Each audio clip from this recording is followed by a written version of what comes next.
Kushner and Kelly walk along the South Lawn on August 3, 2017, by Brendan SmialowskiAFPGetty Images.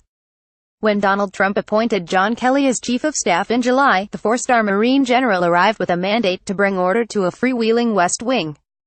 Gone are the days of staffers waltzing into the Oval Office to lobby the president on policy or supply him with gossip.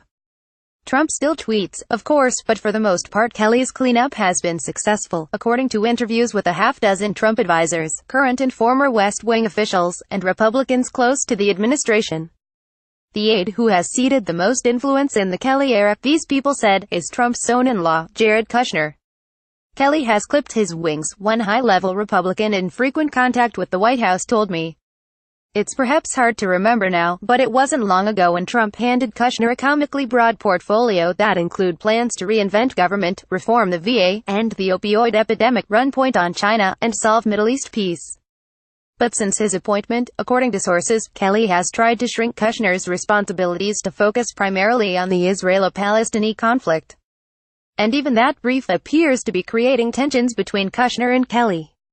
According to two people close to the White House, Kelly was said to be displeased with the result of Kushner's trip to Saudi Arabia last month because it took place just days before 32-year-old Saudi Crown Prince Mohammed bin Salman arrested 11 Saudi royals, including billionaire Prince Al-Walid bin Talal. The Washington Post reported that Kushner and MBS, as the prince is known, stayed up till nearly 4 a.m. planning strategy, which left Kelly to deal with the impression that the administration had advanced knowledge of the purge and even helped orchestrate it, sources told me. Asked about this, Sarah Huckabee Sanders responded, in part, Chief Kelly and Jared had a good laugh about this inquiry is nothing and it is true. Where this all leaves Kushner in Trump's ever-changing orbit is a topic that's being discussed by Republicans close to the White House. During Kelly's review of West Wing operations over the summer, the Chief of Staff sought to downsize Kushner's portfolio, two sources said. In the early days of the administration, sometimes with the help of a small cadre of Ivy League whiz kids who staff his Office of American Innovation, Kushner dreamed up scores of business councils that would advise the White House. The councils are gone, one West Wing official told me. With some of their purview being whittled away, they seem lost, the official added. Kushner and Kelly attend a meeting with Trump on cybersecurity on January 31, 2017.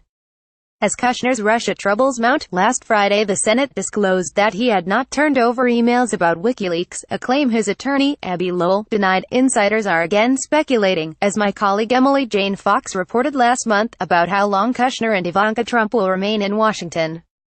Despite Kushner's efforts to project confidence about Robert Mueller's probe, he expressed worry after the indictments of Paul Manafort and Rick Gates about how far the investigation could go. Do you think they'll get the president? Kushner asked a friend, according to a person briefed on the conversation. According to two Republicans who have spoken with Trump, the president has also been frustrated with Kushner's political advice, including his encouragement to back losing Alabama GOP candidate Luther Strange and to fire FBI Director James Comey, which Kushner denies. For what it's worth, Kushner's choice of Strange prevented Trump from the embarrassment of inadvertently supporting Roy Moore. Trump, according to three people who've spoken to him, has advocated for Jared and Ivanka to return to New York in part because they are being damaged by negative press. He keeps pressuring them to go, one source close to Kushner told me.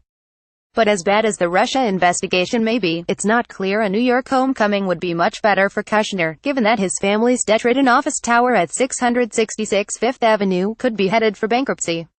This article has been updated to include a comment from the White House.